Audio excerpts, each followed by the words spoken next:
안녕하세요. 미래예보 어희재입니다. 요즘 어린이들은 다양한 콘텐츠를 접하면서 미래의 창의력, 상상력도 더 넓어질 거다 이런 이야기들을 정말 많이 합니다. 정말 미래에는 우리가 상상할 수 없는 예술의 범위도 다양해지지 않을까 이런 생각을 해보는데요. 오늘 관련한 이야기 또 준비되어 있습니다. 미래예보와 함께 즐거운 미래에 관련된 상상 함께 나눠보시죠. 자, 오늘도 미래채널 마이예보 황준원 대표와 함께 하겠습니다. 안녕하세요. 안녕하세요. 네, 대표님은 첫 외모를 봤을 때 첫 인상이 네. 좀 예술가 같으시기도 하고. 저는 헤어 디자이너. 뭔가 디자인. 머리 잘 잘리게 생겼어. 네. 그런 이야기 많이 들으실 것 같아요, 네, 진짜. 그쵸. 어떻게 예술과에 좀 조예가 깊으신가요? 저는 일부러 많이 보려고 그래요. 왜냐면 그런 데서 아이디어를 얻을 수 있는 곳들이 많지 않잖아요. 그래서 전시회라든지 그런 데 가면은 네. 도움이 상당히 많이 되더라고요. 그렇군요. 그렇다 보면은 미래에는 콘텐츠도 더 다양해질 거라고 하잖아요. 네. 뭐 우리가 평소에 보는 VR, AR 접목시켰을 때 네. 진짜 창의력도 더 좋아질 것 같고요. 그쵸? 네, 맞아요. 우리 오늘 그런 얘기 또 준비해 왔고요. 네, 그래서 네. 저는 예술이 너무나 중요하다고 생각을 해요. 그렇군요. 그래서 그런 얘기 준비해 왔습니다. 네, 기대가 되네요. 바로 그러면 오늘 주제부터 공개해 볼까요?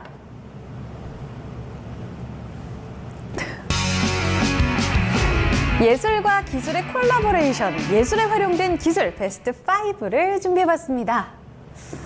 여러분들은 예술 하면은 뭔가 나와는 거리가 먼데? 라고 생각하실 수도 있을 것 같은데요. 글쎄요, 미래에 기술이 접목된 예술은 조금 더 실용적이고 더 재밌어지지 않을까라는 생각을 해보게 됩니다. 맞아요, 대표님? 일단 기술이 발달하면서 우리가 예술에 대한 접근성이 좋아지는 것 같아요. 뭔가 창작하고 그럴 때 네. 웹툰이라든지 그런 걸 만든다고 하더라도 맞아요. 옛날엔 그림 그리려면 배경 그리고 얼마나 힘들었어요, 문화생도. 그쵸. 그런데 지금은 태블릿 PC 그런 걸로 해가지고 아주 간단하게 그리잖아요. 맞아요. 이런 식으로 기술이 좋아지면서 우리가 창작 행위를 좀 더 편하게 할 수 있게 해주는 측면이 있기 때문에 네. 다양한 미래 기술들을 우리가 접목시키면은 굉장히 편리하면서 우리가 원하는 것들을 쉽게 창작해낼 수 있지 않을까라고 하는 부분이 저는 기대가 돼요. 알겠습니다. 저는 또 그림도 좋아하지만 음악 한번 만들어 보는 게 소원이었거든요. 네. 이런 것도 좀 기술을 활용할 수 있지 않을까라는 생각도 듭니다. 자, 어느 정도까지일까요? 5위부터 공개해 보겠습니다. 네, 5위는 작곡과 연주가 가능한 인공지능 로봇입니다. 사이먼이라고 이름이 붙었더라고요. 지금 로봇의 모양이 굉장히 귀엽네요. 네, 사실 정확하게 얘기하자면 인공지능 프로그램 그리고 그걸 연주하는 로봇 이렇게 나누어져 있는 건데요. 네. 조지아 공대에서 선보인 프로젝트가 되겠어요. 딥러닝 방식 요즘 많이 들어보셨잖아요. 네. 인공지능이 학습을 하는 거. 네. 그게 음악을 공부하게 되면 이제 작곡도 가능한 거죠. 그래서 다양한 장르, 뭐 클래식도 되고 재즈도 되고 팝도 되고 여러 가지 장르를 이제 학습을 하게 되고요. 네. 인공지능이 그럼 어떻게 또 노래를 만들어내냐면 그 장르들을 섞어가지고 퓨전 음악을 작곡을 해서 선보입니다. 그리고 연주는 또 저런 로봇을 이용해서 지금 마림바를 두드리고 있거든요. 그래서 연주까지 가능한 로봇이 되겠고요. 그래서 앞으로는 뭐 이렇게 작곡에도 도움을 줄 수 있는 기술들 그리고 연주에 도움을 주는 기술들이 점점 더 많아지지 않을까라는 생각도 들어요. 그렇군요. 음악 장르 뭐 좋아하세요, 대표님? 저는 뭐 가리지 않고 듣습니다만 발라드 많이 듣는 것 같아요, 저는. 어떻게 직접 만들어 보실 준비도 되셨어요? 로봇을 전 이용해서? 어렸을 때부터 네. 그런 프로그램 이용해서 많이 만들었었거든요. 정말요? 오. 네, 근데 그게 저도 그런 과거가 있다 보니까 느껴지는 게 과거엔 진짜 연주하고 작곡하려면 실제 악기 있어야 되고 스튜디오 있어야 되고 그쵸. 하는데 이제는 집안에서 네. 프로그램 그리고 마이크만 있으면 연주가 되고 작곡이 다 되는 거기 때문에 이게 바로 기술의 혜택이 아닌가라는 생각이 들어요. 창작의 범위도 넓어지겠죠? 창작할 수 있는 것도 많아져야 될 것 같아요. 기존에 있는 것들 따라하는 것뿐만이 아니라 네. 사실 예술가의 역할이 그거잖아요. 기존에 있는 문제를 새로운 방식으로 해결하는 걸 보여주는 게 예술가의 역할이다 보니까 앞으로 우리가 생각지도 못하는 일들 굉장히 정말 저게 뭐야 하는 것들 많이 하시겠죠, 계속. 그렇군요. 저도 진짜 로봇 이용해서 한번 음악 만들어 보고 싶은데 네. 다음에 한번 창작곡도 이 자리에서 한번 들려주세요. 네? 싫다고요? 싫습니다. 얘기 나올 뻔했는데. 네. 그리고 또 한 가지 소개해드릴 거 말 네. 나온 김에 말씀드릴게요. 네. 또 음악 작곡도 그렇지만 그림 그리는 일, 우리가 그림은 그리고 싶지만 정확하게 우리 자세하게 그리기 어렵잖아요. 맞아요. 그거를 구글에서는 최근에 오토 드로우라고 해가지고요. 제가 마우스나 뭐 이렇게 펜으로 살짝 그리면은 네. 뭐 고양이 모양 이렇게 그리면 인공지능이 그걸 파악해서 아, 이 사람 고양이 그리는구나 해서 그 모양을 딱 정리해서 보여줍니다. 어머, 진짜 똑똑하네요. 네, 이런 식으로 앞으로 우리가 그림을 연습하지 않더라도 네. 손쉽게 그림 작품도 만들고 디자인도 할 수 있는 그런 시대가 계속 열리지 않을까라는 생각이 들어요. 그러니까 오. 창의력이 중요해지는 거죠. 그렇죠. 진짜 아까 얘기했듯이 예술의 범위는 정말 어디까지일까 이런 생각을 해보게 됩니다. 여러분들도 스스로 창작자가 되어서 예술에 또 조예가 깊어질 수 있는 그런 시대가 열리지 않을까라는 생각도 해보게 되는데요. 예술, 그 안에서 작곡과 연주가 가능한 로봇 먼저 5위로 살펴봤습니다. 다음으로 넘어가 볼게요.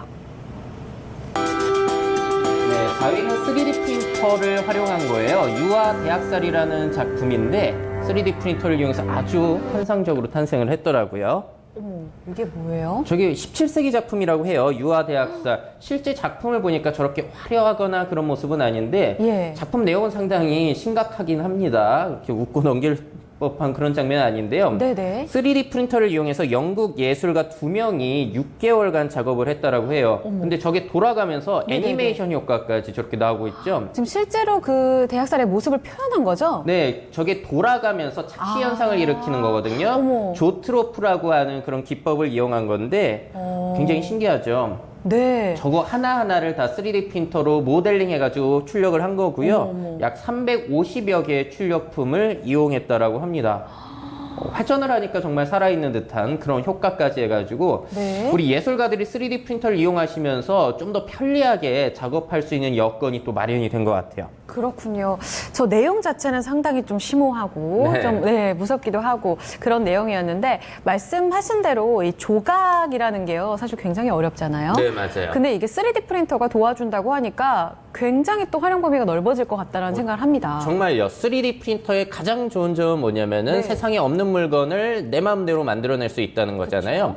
옛날에 뭐 나무 깎고 용접하고 그러는 게 아니라 그러니까요. 컴퓨터로 이렇게 디자인하고 출력만 하면 나오는 스스로 거기 뽑아지니까. 때문에 뭐 어떻게 보면 노력이 적게 들어가서 가치가 떨어질 수는 있겠습니다만 대신에 그런 작품에 들어가는 창의성이라든지 아이디어들이 더 중요해지는 것 같고요. 네. 제가 또 다른 사례들도 봤어요. 이 어떤 거예요? 3D 프린터로 요즘에 피규어 뽑잖아요. 아, 네. 그걸 이용해가지고 핀란드 예술가가 한 거였는데 사람 나체를 이렇게 뽑아요. 성인 나체를. 네. 그래서 굉장히 성적인 묘사를 하는 것들을 전시를 하는 그런 장면도 봤습니다. 그러니까 전시회처럼요? 네, 실제 사람 가지고 못하잖아요. 그쵸. 근데 실제 사람과 똑같은 피규어를 뽑아가지고 사람 가지고 보여주기는 민망한 것들 그런 것들을 표현한 그런 작품 전시회도 제가 확인을 했어요. 그래요. 사실 뭐 예술의 범위가 우리가 또 예술가가 아니다 보니까요. 어떻게 그런 일을 하지? 라고 생각할 수도 있겠지만 네. 그런 부분들 자체가 예술로 표현이 됐을 때 우리에게 줄 수 있는 뭐 상상력이라던가 창의력 당연히 도움이 될 수밖에 네, 없잖아요. 맞아요. 그렇죠? 3D 프린터의 활용 사실 지금까지 많은 이야기들이 거론되고는 있지만 실질적으로 예술에 활용됐을 때 그 값어치는 더욱더 커지지 않나 이런 생각을 해봅니다. 4위로 살펴봤습니다. 다음으로 넘어가 볼게요. 네, 3위는 연극입니다. 인텔에서 세익스피어의 유명 연극 더 템피스트를 아주 환상적으로 또 구현을 했어요. 인텔에서 진행을 한 건요. 예. 로열 세익스피어 컴퍼니와 함께 협업을 한 거고요. 네. 세익스피어의 그 연극에 보면 악마가 등장하게 되는데 그쵸. 그거를 무대에서 구현하기가 상당히 어렵잖아요. 예. 그래서 최첨단 기술, 3D 모션 캡처 기술이라고 부르거든요. 오. 저렇게 몸에 마커를 달고 움직이면은 그 모습에 악마의 형상을 입혀가지고 네. 무대에서 그대로 실시간으로 재현할 수 있게 연극을 구성을 한 겁니다. 그러기 위해서는 일단 3D 모션 캡처도 중요한 거지만 네네. 프로젝터가 네. 사용이 됐고요. 27대나 사용이 됐다라고 하더라고요. 네네. 그리고 저렇게 캡처된 것들을 실시간으로 버벅거리지 않고 보여주기 위해서는 아주 고사양의 컴퓨터가 필요하겠죠. 그래서 120여 개의 코어로 구성된 컴퓨터를 사용했다고 합니다. 역시나 인텔의 뛰어난 프로세싱 능력을 보여주기 위해서 프로젝트를 했다라고 볼 수가 있겠고요. 저렇게 등장인물이 예. 환상적으로 악마라든지 새라든지 상상 속의 뭐 공룡이라든지 용 그런 것들도 재현할 수 있으니까 연극에 있어서 상당히 활용 범위가 또 기대가 되는 거죠. 맞습니다. 그리고 또 지금 보니까 사람이 인식을 할 수 있도록 이렇게 되어 있잖아요. 구현할 네. 수 있도록. 옛날에 아바타라는 영화 보셨죠? 네, 봤어요. 그것도 생각나는 것 같아요. 그것도 비슷하게 좀 구성된 영화 아니었나요? 맞아요. 그거는 정말로 우리 몸 움직이는 거를 생체 도구라고 해야 될까요? 아바타가 움직이는 거고, 저거는 가상의 세계에서 이렇게 가상의 캐릭터 아바타가 움직이는 거기 때문에 앞으로 제가 계속 말씀드리지만 가상과 현실의 그 경계가 되게 애매해지고 있다. 맞아요. 가상이 정말로 현실처럼 보이면서 야, 뭐가 진짜인지 모르겠다. 그리고 활용할 수 있는 범위가 많은 것 같고요. 네. 최근에 지금 보신 거는 3D 모션 캡처할 때 몸에 뭐 붙이고 붙여놓고.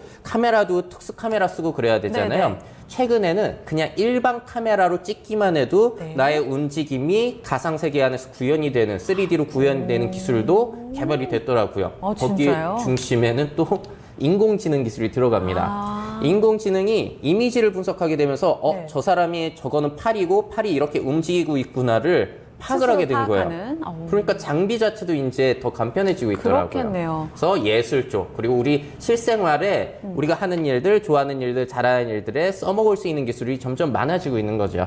진짜 재밌어요. 특히나 저런 셰익스피어 연극 같은 경우에 저런 인공지능 관련해가지고, 인텔 기술이라고 하셨잖아요. 이 기술이 접목된 연극을 보게 되면 네. 사람들이 굉장히 또 새롭게 접근을 할 수 있는 네, 범위이기도 맞아요. 하잖아요. 네. 당장 좀 보고 싶네요. 아직 연극으로 나온 건 아닌가요? 네, 저건 이제 영국에서만 한번 시범으로 운영을 했던 것 같고요. 네. 돈이 많이 들기 때문에 그렇겠네요. 고사양 컴퓨터 필요하다고 하셨잖아요. 그리고 가격은 앞으로 점점 낮아질 거라서 요즘도 콘서트 가면 무대 효과가 화려하잖아요. 맞아요. 네. 그만큼 대중화가 되는 것처럼 앞으로는 뭐 5년, 10년 지나면서 저런 것들 많이 볼 수 있지 않을까 기대가 돼요. 네, 영화, 연극까지 또 이런 기술의 활용 범위가 또 넓어지게 되네요. 우리가 볼 수 있는 그 연극, 어떤 새로운 캐릭터를 만들어낼 수 있을까 하는 상상도 해볼 수가 있겠습니다. 3위였습니다. 2위로 넘어가 볼게요. 네, 2위는 또 이번에도 작곡입니다. 인공지능이 비틀즈 스타일의 노래를 작곡한 거 사례를 또 소개해 드리려고요. 비틀즈 저 진짜 좋아하거든요. 저건 소니 컴퓨터 과학 랩에서요. 네. 플로우 머신 프로젝트라고 해가지고 예술가의 스타일을 그대로 모방을 하는 거예요. 예. 그래서 비틀즈의 음악들을 학습해가지고 이런 식으로 스타일을 가지고 있구나라는 것을 결과값을 내면은 네. 그 결과를 가지고 최종적으로는 사람이 편곡을 해가지고 들려주게 됩니다. 자, 그럼 비틀즈, 딱 들으면 저게, 비틀즈네? 라는 생각이 들어요. 네. 그만큼 자연스러운, 예술을 모방할 수 있는 것도 인공지능의 하나의 역할이라고 볼 수가 있겠고요. 노래뿐만이 아니라 네. 가사 스타일까지 학습을 해가지고 딥러닝 방식으로 예. 또 그 사람 스타일로 작사까지 가능한 그런 네. 것도 선보이기도 했어요. 아니, 저 봤을 때는 굉장히 화려해가지고 시각적으로도 재밌거든요. 저건 그냥 이미지고요. 네. 소리가 들리시나 모르겠네요. 아마 네. 안 들리시는 것 같은데. 소리 같이 들어보면 좋겠네요. 네, 뭐 유튜브를 통해서 비틀즈 스타일의 노래, 소니 뭐 이렇게 검색을 하시면 많이 나올 것 같아요. 네, 네. 그래서 이걸 보면서 알 수 있는 거는 아니 어떻게 인공지능이 예술을 하지라고 생각을 하지만 사실 기존에 있는 정답을 가지고 그걸 흉내내는 건 또 인공지능이 잘하잖아요. 그래서 얼마 전에도 제가 예. 또 소개해드린 게 렘브란트의 그림을 인공지능이 흉내낸 게 있었어요. 렘브란트는 이렇게 그림을 눈매는 이렇게 그리고 색감은 이렇게 쓰는구나라는 것은 답이 있기 때문에 네. 그런 것들을 조합해가지고 흉내내는 것들은 또 인공지능이 너무 잘하는 거죠. 그렇군요. 어떻게 보면은 예술가 입장에서는 뭐 저작권 이런 것도 있잖아요. 네. 조금은 아쉬운 부분도 있을 것 같아요. 왜냐면 모방이 모방을 또 낳고 모방이 또 모방을 낳을 수도 있잖아요. 그러게요. 이게 어떻게 진행이 될지는 모르겠지만 사실 희소성이 있어야지 돈이 되는 건데 그런데요? 점점 누구나 할 수 있는 것들이 된다면은 과연 가치가 있을까? 또 어떤 식으로 수익이 창출되고 그럴까는 우리가 한번 생각을 해봐야 될 것 같고요. 네. 어쨌든 시간에 저런 게 발달하면 좋기는 하죠. 그쵸. 우리가 대충 만들어 놓고 야 기술하게. 이거는 조금 뭐 엑소 스타일로 바꿔줘. 네. 뭐 이렇게 하면은 비슷하게 얘가 수정해 줄 수도 있는 것도 한번 그렇겠네요. 기대해 볼 수 있으니까. 오, 저는 사실 지드래곤 음악 참 좋아하거든요. 네. 이렇게 비슷하게 한번 모방으로 지드래곤 스타일의 음악을 또 만들어 보고 싶네요. 이 기술의 활용도 기대가 됩니다. 자, 마지막 1위가 남아 있습니다. 공개해 볼게요. 네, 1위는 또 인텔인데요. 인텔에서 드론 공연을 펼친 거 한번 보실게요. 굉장히 예뻐요, 이거. 시각적으로 기대가 되네요. 네, 인텔에서 또 뛰어난 프로세싱 능력을 보여주기 위해서 진행을 한 공연이 되겠고요. 네. 드론 약 500대 그 이상을 이용해가지고 네. 하늘 공연을 펼치고 있는 거예요. 저거는 미국의 음악 페스티벌의 한 장면이고요. 와. 저게 초경량 드론입니다. 떨어져서 다치면 안 되기 때문에 이렇게 컴퓨터 한 대로 다 제어가 되는 거예요. 지금 모형으로 나오는 동그라미가 다 드론인 거잖아요. 그렇죠. 저렇게 관람차도 만들고 다양한 이미지를 하늘에서 형상화하면서 색깔까지 바꿀 수 있다 보니까 앞으로 하늘 공연에 드론을 이용하는 게 상당히 각광을 받겠다라는 생각이 들더라고요. 미국에서는 많이 진행을 하고 있는 것 같아요. 최근에 슈퍼볼 경기에서도 레이디 가가랑 협업을 하기도 했거든요. 그래서 저런 드론들이 성조기를 만들기도 했습니다. 저 진짜 저런 거 한번 보고 싶네요. 네. 실질적으로 불꽃놀이 이런 거 우리 시각적으로 굉장히 인기 많은 공연 중에 하나라고 볼 수도 있는 네네. 거잖아요. 근데 드론을 활용한 저런 공연이 시각적으로 저런 만족감을 준다면 많은 사람들이 찾아갈 것 같아요. 네, 맞아요. 신기하기도 하고 안전하기도 하고 돈도 정말 적게 들지 않죠. 적게 드나요? 네, 불꽃놀이는 엄청나게 돈을 많이 쓰잖아요. 화약 다 써야 맞아요, 되니까. 맞아요. 저거는 다 재활용이 가능하고 컴퓨터 일일이 한 대 한 대 다 조정하는 게 아니라 다 컴퓨터로 전체로? 일괄적으로 조정을 하는 거다 보니까 비용도 확실히 더 적게 들어갈 수가 있죠. 네. 그렇기 때문에 기대가 되고요. 네. 인텔에서 사실 500대 드론 가지고 기네스 기록을 세웠는데 중국에서는 또 한 3월경에 1000대를 가지고 성공을 했더라고요. 와. 그래서 중국에서도 자꾸 진행이 뛰어넘네요. 되고 있고 그럽니다. 그래서 앞으로 드론을 가지고도 예술 쪽에 이렇게 활용을 할 수 있지 않을까라는 생각도 많이 들어요. 네, 예술과 기술의 환상적인 콜라보레이션 5위까지 공개를 좀 해봤습니다. 이 시장 앞으로 활용도에 있어서 좀 우리가 기대할 수 있는 시사점 어떤 걸까요? 네, 계속 말씀드리는 것처럼 이건 예술가를 대체하는 거라기보다는 아무래도 예술가가 하기 싫은 일들 자꾸 도와주는 쪽으로 진행이 많이 될 것 같아요.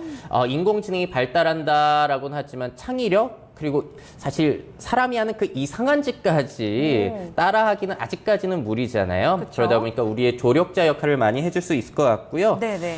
계속 말씀드린 것처럼 우리가 그림 그리는 일, 작곡하는 일, 공연하는 일들을 자꾸 쉽게 도와주는 그런 기술들이 발달하게 되면서 많은 분들이 예술에 좀 더 쉽게 접근할 수 있는 기회 많이 열리지 않을까라는 생각이 들어요. 그러니까 창작의 대중화라고 기대할 장작의 수 대중화라고 있겠네요. 할 수도 있겠죠. 참여하실 건가요? 네, 창작의 저는 대중화에? 계속해서 100세 시대잖아요. 우리 그쵸? 놀면서 살아야 되는데 창작 활동, 예술 활동 네. 꾸준히 준비하는 것도 좋을 것 같아요. 멋집니다. 앞으로도 계속해서 좀 기대를 해봐야겠습니다. 오늘 이 시간 이야기 잘 들었습니다. 미래채널 마이애프 황순원 대표와 함께했습니다. 대표님 감사합니다. 네, 감사합니다. 창작의 대중화에 우리가 참여할 수 있는 범위는 어디까지 될까요? 예술과 창작, 그 시장이 어렵게만 느껴졌었는데 이 같은 기술을 통해서 콜라보레이션을 하게 되면 조금 더 대중화가 쉬워지게 됩니다. 이 시장의 앞으로의 또 참여도를 기대해 봐야겠습니다. 미래예보 여기서 인사드리도록 하고요. 다음 주에 더 재미있는 미래와 관련된 상상 가지고 돌아오겠습니다. 남은 시간도 더위 조심하시고요. 편안하게 보내세요.